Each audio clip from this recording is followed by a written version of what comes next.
खंड 2 प्रतिलेखन संख्या 32। महोदय, मांस, मछली आदि को भी इससे पकाया जा सकता है।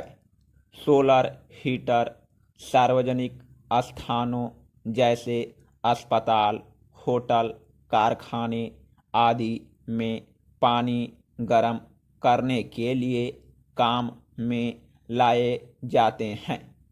सोलर ड्रायर की सहायता से अनाज, तंबाकू, नारियल, इमारती लकड़ियाँ आदि को सुखाया जाता है।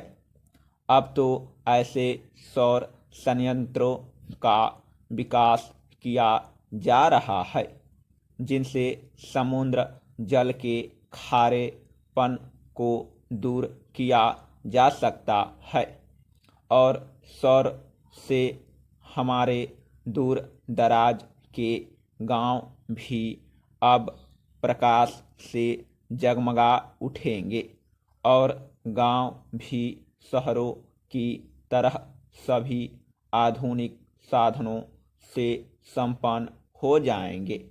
हम भारतवासी सौभाग्यशाली हैं कि हमारे देश में सौर ऊर्जा 12 महीने सुलभ हैं।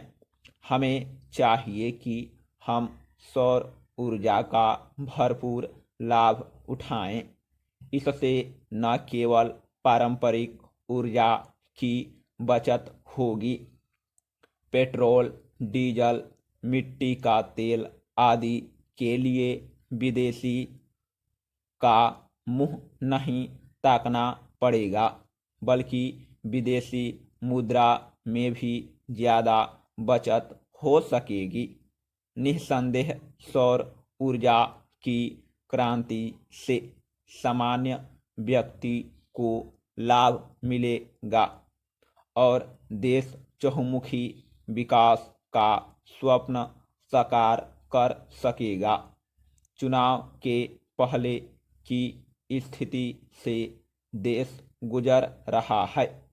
देश का लाखों करोड़ों का खर्च चुनाव पर होता है, चुनाव प्रक्रिया पर होता है। अतिरिक्त इसके चुनाव प्रत्याशी भी लाखों करोड़ों का खर्च करते हैं। जन जन तक पहुंचाने के लिए, जननेता बनने के लिए अशिक्षित जनता भीड़ देखती है, दिखावा देती है, दूरदर्शन देखती है, फिर कुछ छोटे मोटे लालच भी काम करते हैं और जनता गुमराह हो जाती है। ऐसी स्थिति में चुने गए प्रत्याशियों से भला क्या देश का हित हो सकता है।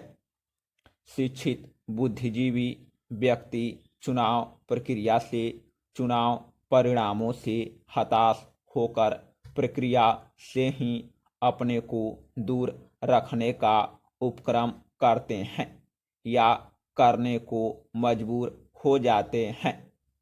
लंबी खड़ी कतारों में अपना समय नहीं लगाना चाहते। लोकसभा, विधानसभा, पंचायत सभी चुनाव आदि एक ही समय कराए जाएं तो बहुत संभव है लोगों में रुचि बने, समय का व्यय रुके, आर्थिक खर्च भार जो देश को बार बार करना पड़ता है वह बच सकता है। क्या ऐसा कुछ सोचा नहीं जा सकता? प्रत्याशी बनने के लिए भी कुछ मापदंड निर्धारित होने चाहिए। उनको शिक्षित होना चाहिए और चुने जाने के बाद उनके लिए एक आचार संहिता होनी चाहिए। उनके खर्च एवं संपदा पर एक प्रतिबंध होना चाहिए। एक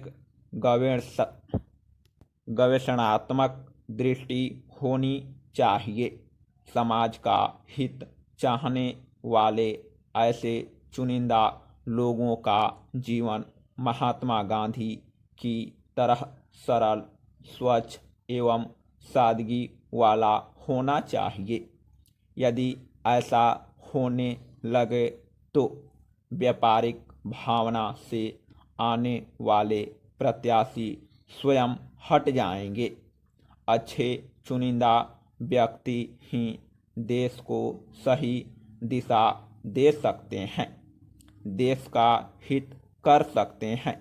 बहुजन संप्रेषण के माध्यमों के अभिनव विकास तथा राष्ट्रीय चेतना का अंतर्राष्ट्रीय जीवन से संबंध बढ़ा है, जिसके कारण मनुष्य की सामाजिक और आर्थिक समस्याएं भी जटिल होती गई है।